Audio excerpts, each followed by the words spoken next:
Looks like the seeds are entered. Nice.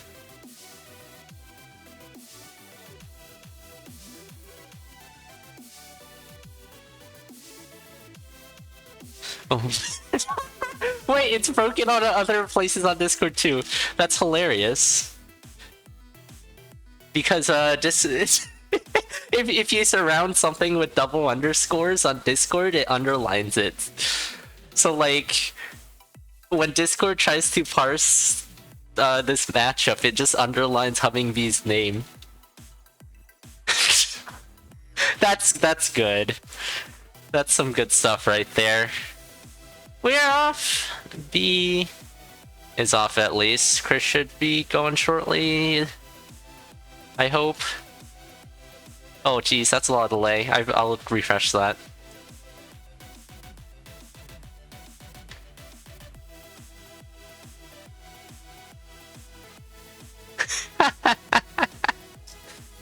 Oh, that's good. Here is a blood shop on 1-1. Hummingbee will leave with just the armor and the blood drum. Chris seems to just be pushing instead of spending time early on just taking trapdoors as you see them.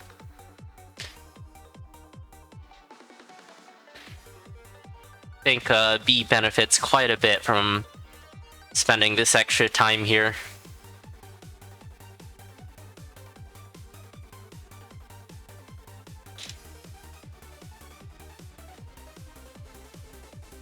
Meanwhile, there is a bomb next to a Rhythm Shrine, so that's a pretty hard transplant. Chris's stream is not holding up on my end, at least. Uh-oh. There's like 20 seconds of delay now, and growing? That's not good. Hopefully B is screen watching fine, but that does not look good. I'll refresh the stream once again.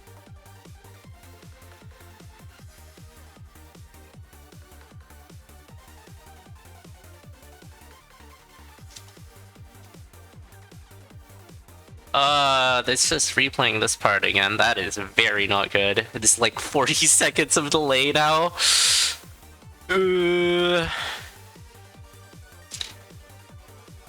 Very not good right now. Let me see if the one in the browser is better. Nope, the one in the browser is also severely delayed and buffering. Heck.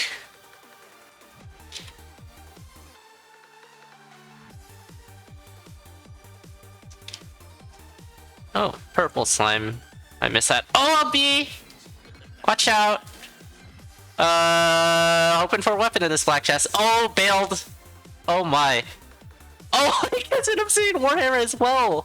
With this Crown of Thorns, it's basically an Obsidian Blood Warhammer within this shop. That is such a hard bail.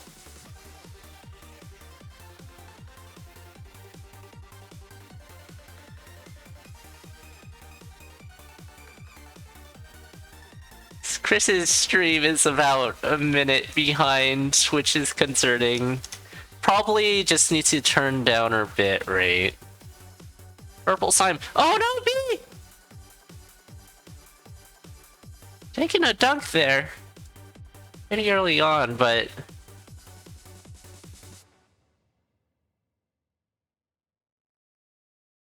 okay. I'm gonna refresh Chris's stream one more time. It seems to have stabilized a bit. Yeah. Crown of Thorns, it helps in the long run, but right away, if you need health right now, right then and there, it might be a problem. Oh yeah, Chris's stream seems to be fine now. Let's go. Alright. Hopefully that's technical difficulties figured out. And hopefully B's death wasn't because, like, oh gosh, I'm screen watching and their stream keeps buffering, and then that distracted them and that caused them to die. I don't know. That's purely speculation. Hopefully something like that didn't happen, because I know when I'm racing and my opponent's stream starts dying, then I kinda just like, am suddenly way more anxious than I should be. Because I'm like, oh, where's my opponent now? Ah, shoot. How much delay do they have? How much can I trust the screen watch? I don't know, seems like the stream managed to stabilize.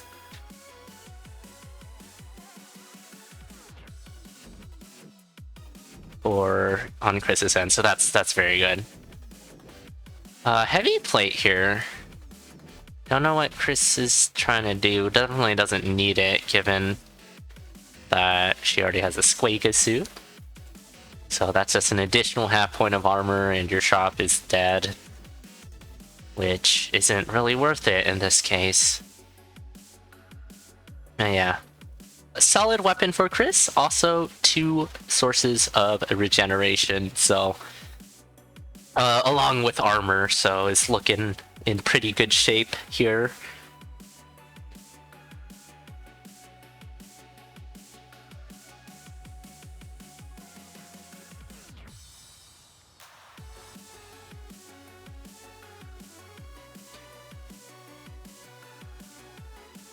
B has found the same shop. Cannot afford everything like last time, but should be able to farm up a bit. That Crown of Thorn is probably gonna be worth it. There you go. Killing the mini-boss for a pretty hefty amount of gold. And we'll be able to pick up the Obsidian Warhammer once again. Along with the Crown of Thorns. Chris, meanwhile, finds a helmet. Seems to be a bit lost in 3-3. Zone 3 is actually impossible to read, by the way. No one can do it. Cap.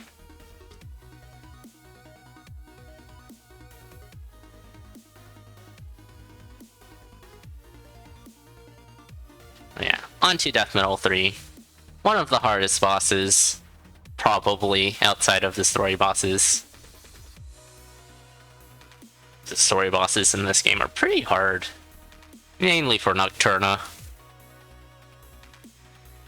But Deadringer is, has a pretty considerable kill count in CoNDOR.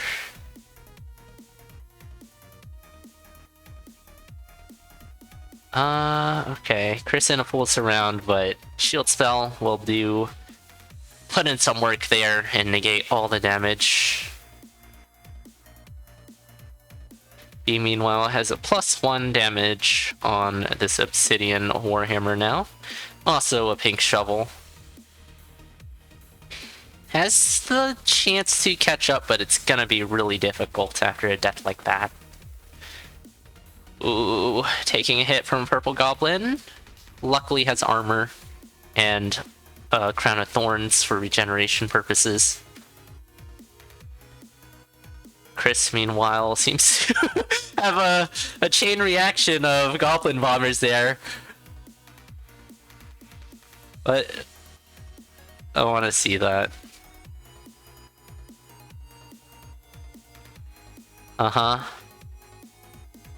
Goblin Bomber 1. Blows up, activates another Goblin Bomber, and then hits another Goblin Bomber. That's funny. B in the same zone now. 2 floors behind. Zone 4 is going to take a while to get through. As is the nature of the zone. Ooh, a bit of a goose situation there, but B manages to escape before it even becomes a problem.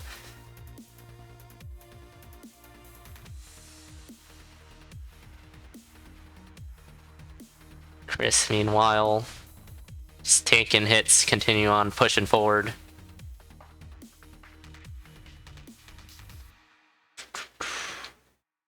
Good blast homies there to finish off the ogre. Oh yeah.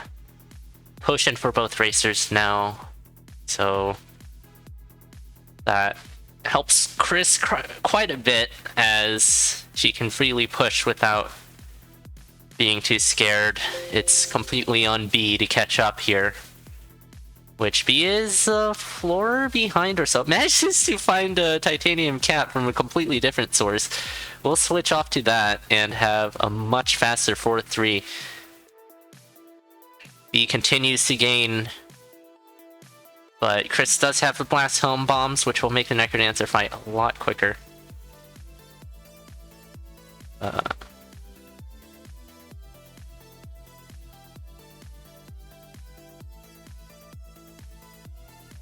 So Bludgeon used to finish off Core Rift there for B. About a floor behind after late Zone 2 death is very good. But yeah, as I said, Chris does have the Blast Helm, which means that that is gonna allow her to do the Necrodancer fight a bit faster. In addition, with about a floor of a lead, that's a pretty good advantage going into the end game. A bit of a misread from Chris on 5-3, won't cost too much time at all though. I wonder if that's dig throughable. B will also walk around, so pretty much about the same time. It looks like Chris is opting for Japanese strat. We'll have a Wind Mage in the way, tanking a full Dead Ringer charge. Eat the Hem. Oh, Blood Magics. Oh, another Wind Mage in the way. B's Dead Ringer's also not going all too well. Oh. Okay. Onto the Necrodancer fight. This is very close. Blast Helm coming in for Chris, though. However, B does have the Blood Drum. That will allow B to get an early first hit on the Necrodancer. So it's 1-1. This is very close. Oh, Chris getting frozen, having a bit of struggles getting the hits in. B is having a better time. 2 hits left on the Necrodancer. Last hit for B, 2 hits left for Chris. Oh, a bit of a bad spawn for B there for the last hit. This will be very close. B with an excellent job on the run back after Zone 2 death.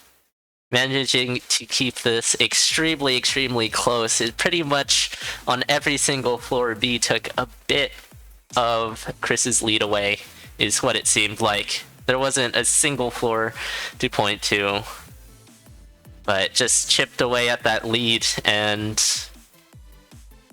potentially managed to overtake. Very good race. GG's. That will definitely be contested. B.Ding with the 12:05 and Chris with the 12:07.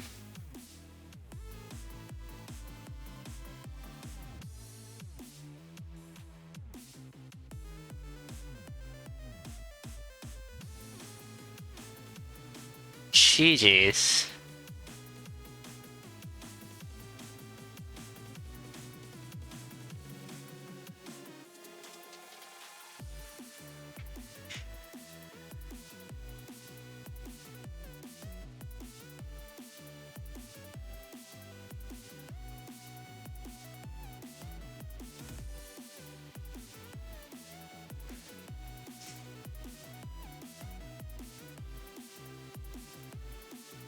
Phew, alright.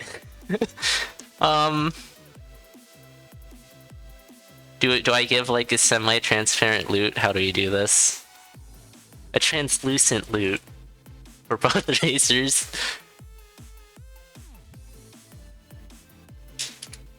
Looks like both races are ready to go. Hopping right into the second point of this match. I don't know how loots will do this. We'll do... That's confusing. I think I might just give it to B because that's what the bot says.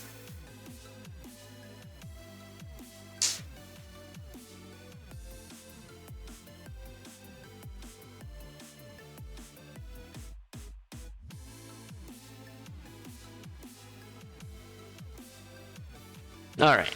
tentative point for B then. It's probably B's point, but not entirely sure on that. B going for the throw, but buying the shield first, just in case they get bad luck, which they will, so that definitely was the right choice in hindsight.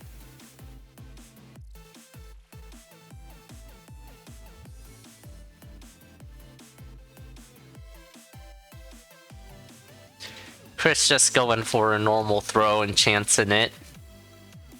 But we'll get lucky, and it will work out. So as a result of that, B is at a 1 heart deficit, which is not a lot at all. It's better than having someone getting stuck in a blood shop resetting multiple times. Because blood shop throws are unseated, and you can just get whacked without any way to save yourself. Okay, there's just going to be an Obsidian Rapier lane in 1-3. Both races will be able to pick that up.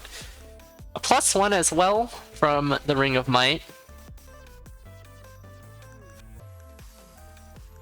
So that will help in the situation where the multiplier drops.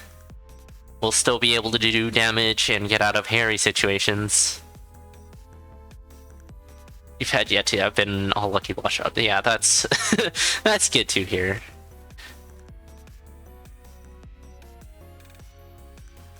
I don't think I've seen anyone get absolutely demolished by a blood shop throw because they got repeatedly unlucky, except after they died.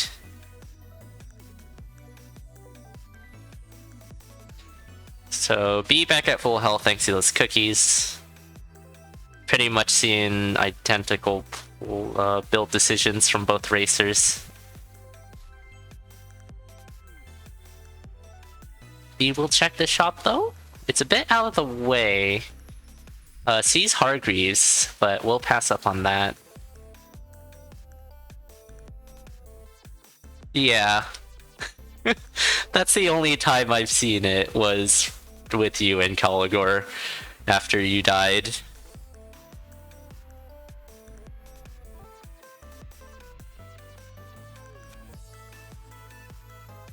Kind of insulting, honestly. After you die, the game just doesn't want to let you play again. Very rude. But if you've been playing Necrodancer for a while, you know that Necrodancer does not have feelings and does not care about yours at times. Ooh, a good shield there for Chris to not take that mini boss hit with that fair and balanced situation.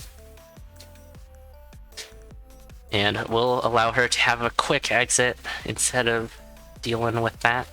Probably would have just taken one beat, but without the shield active, probably wouldn't have pushed that aggressively. So, good shield there. B, meanwhile, has picked up a heal spell and now has a Snowbro up. Pretty helpful. Chris picking up that heal spell as well. We're seeing very convergent builds here. Both racers are stumbling upon the same items.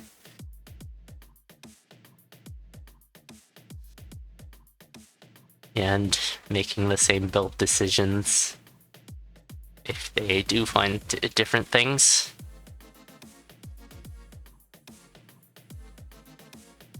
So B stacking on the freezes on death metal there. Chris will leave Snowbro behind. It's definitely not an essential part of the build, but it does help more than it hurts. And it definitely can hurt at times. But just being able to freeze is pretty darn nice. Like, you can just slap Snowbro onto Blade Masters, and you don't need to do the whole parry thing. B with the unwanted telemonkey there, but won't teleport too far, and will be protected by shield if it does put them in an unfavorable position. Chris, meanwhile, purposely taking a telemonkey on the same floor, but also not getting a far teleport.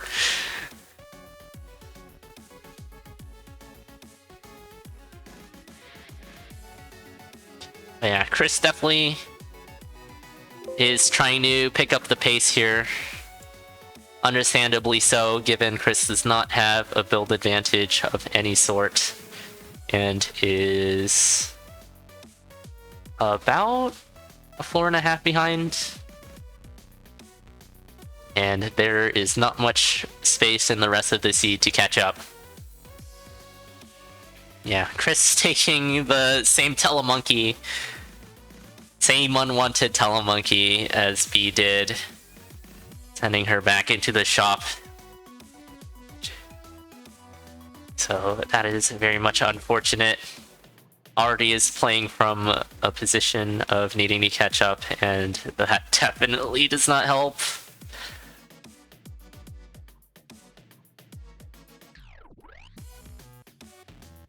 B, meanwhile, has picked up sunglasses from somewhere, which means at lowest B will be doing 3 damage, which is pretty nice. Oh, Chris is in a full surround situation. Manages to get out of there. Taking a telemonkey on purpose, which will be pretty okay. We'll take a big hit from that Ghoulam there, but it could be way, way worse. Luckily, there's just the Ghoulam there. But yeah, that's a pretty significant amount of health loss. Good grenade there to exit the shop. But B is already on 5-3. This is a bit too much of a lead to catch up. Yeah, we're seeing some pretty good spell usage for both racers. The shield spell has been being put to some good work in situations where the racers would have otherwise taken a bunch of damage. So B's doing the Snow Bro, stacking into a double Blood Drum hit to take out both phases of Deadringer. 2 hearts to work with onto the Necrodancer fight. And an abundance of bombs as well. So, bombs not an issue. Chris, however, only has 2 bombs but does have a Blood Drum. He's just gonna opt for a bomb, won't go for the early first hit with the Blood Shovel or the Blood Drum. Would rather have the health, understandably so, given that their opponent is on 5-3, which is enough time to forego the early first hit in most circumstances, unless the Necrodancer fight goes horribly wrong. Oh, bit of a confused situation there. That can get really awkward when one character is confused and the other one isn't, but he handles it fine. Chris's Deadringer. Oh, it's fine, flawless. Yeah, not a single issue there at all. GG's to B. Finishing with a race time of 8:38.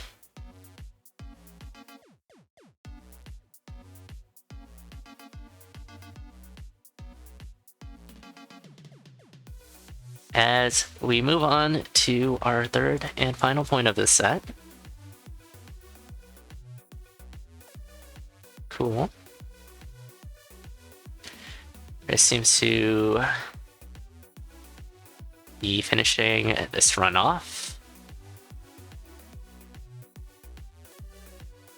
Half heart on cadence. There's the last hit though. There it is. Nice.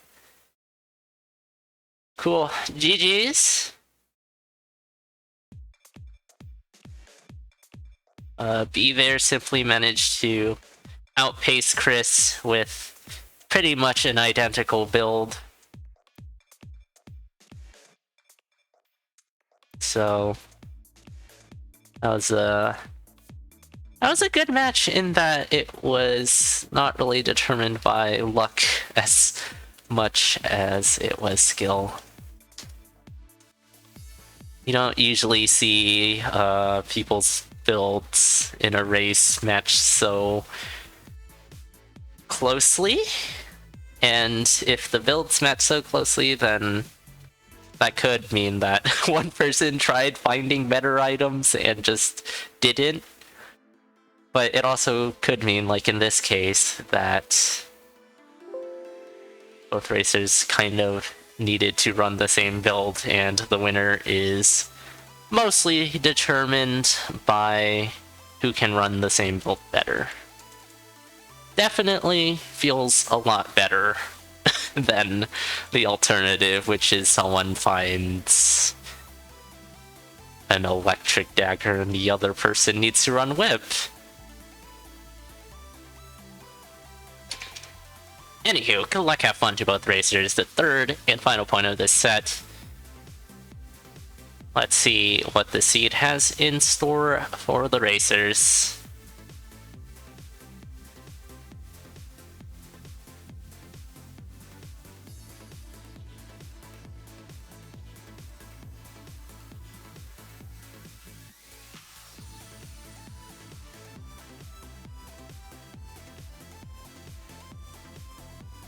Seems like a pretty long 1-1 so far, without any items to be picked up.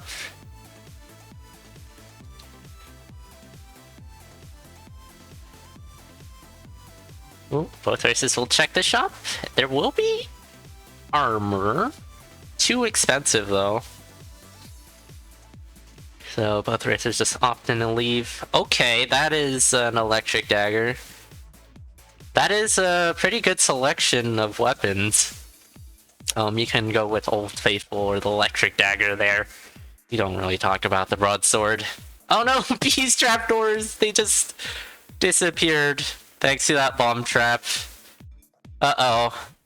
Definitely don't want that to happen. Luckily the exit's pretty close by, as Chris jumps onto a spike trap. Jack? Get going.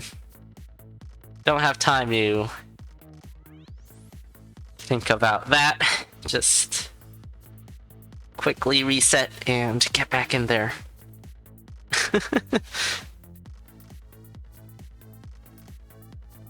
What happened there?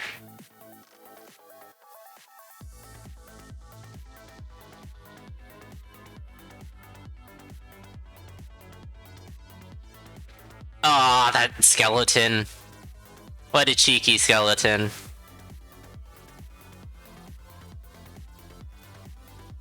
Lured Chris right onto the spike trap. B, meanwhile, I think just tanking that hit? I'm not sure if intentional or not. Breaking glass armor as a result.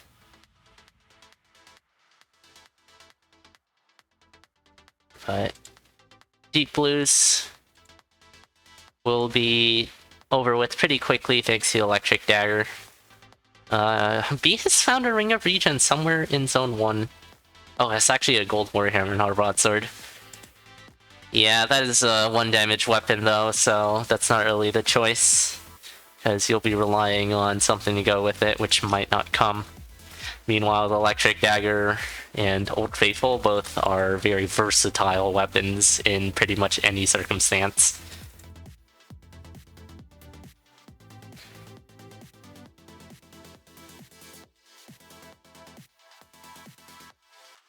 So yeah, be with the red chest check for an Infernal Torch.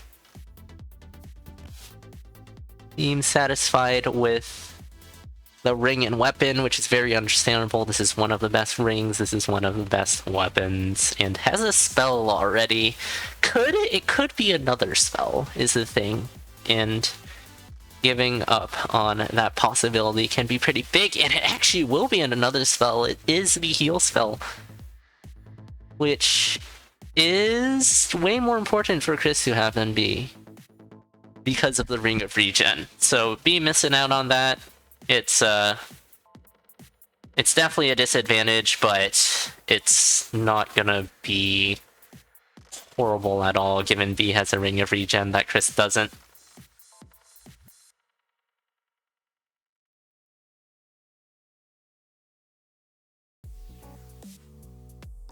Glass shop for Chris. Doesn't need anything in there. B has upgraded to an obsidian shovel.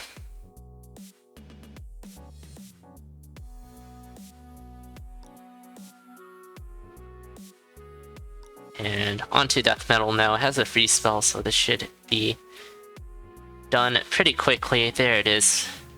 Hit in the freeze, and then just wail in on death metal.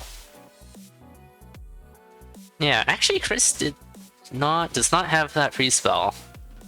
Has picked up quartz though. Meanwhile, B with a pretty good food shop. That's one of the better food shops, definitely.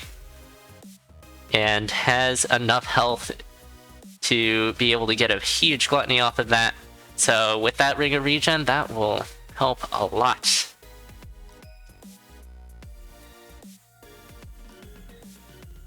Chris finds it as well, has enough health to get a full gluttony off the ham too. And has found a Ring of Piercing from the boss chest, I assume. So has something to fill out the ring slot. It's not the best ring to go with an electric dagger. Electric dagger still does benefit from it, mainly with like blade masses and stuff, but yeah. Ring of Piercing gets a lot of value with some other weapons. And yeah, the electric dagger and Ring of Piercing is somewhat redundant because electric arcs will do a lot of stuff for you already, and well, it isn't affected either. It doesn't change from the Ring of Piercing either.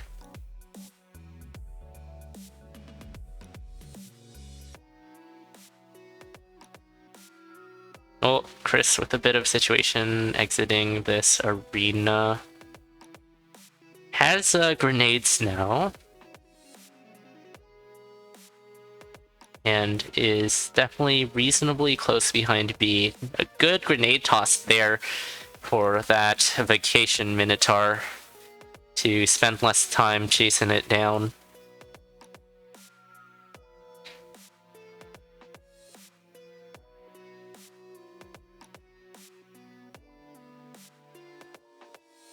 So about a floor behind for Chris. Definitely not an unsurmountable deficit. But again, there isn't too much in the build department to leverage, just has to outpace B.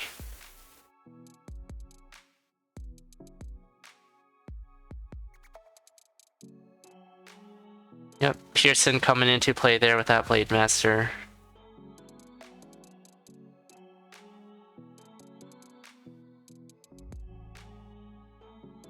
But yeah.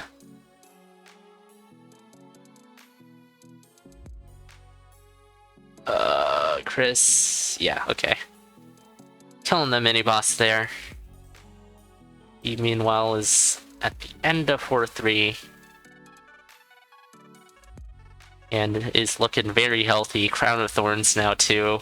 That gets a lot of activations thanks to how much you're killing with the electric arcs. Especially in Zone 5.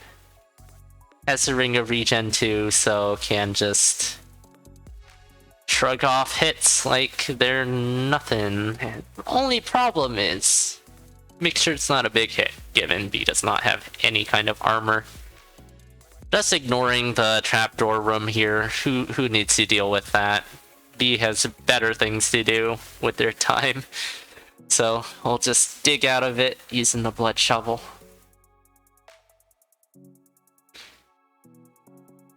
Meanwhile, Chris onto the Zone 4 boss, which will be Coral Rift.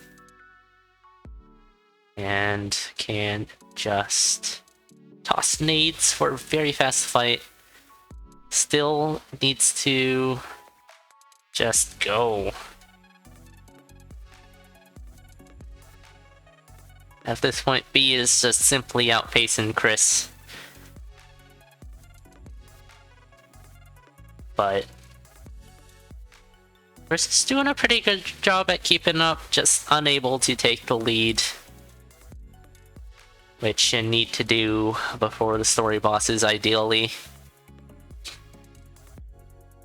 That's the thing about racing, is that there is kind of a draft if you stay close behind your opponent, but it might just end up not helping you at all.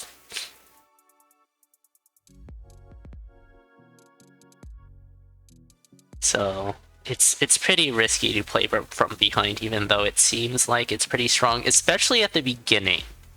It's probably the best place. It's definitely the best place to play from slightly behind intentionally, because you have the rest of the seed to overtake. That's why you play like you're aiming for PB every time. GG's to be finishing that run off with a race of time of 10:04.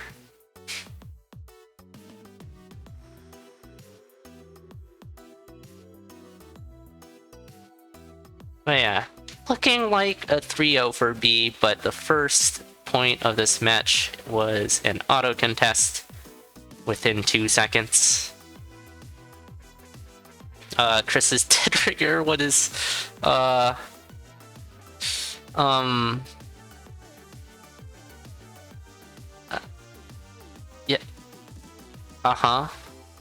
yeah, okay, there we go. Dead ringer. GG's to both racers.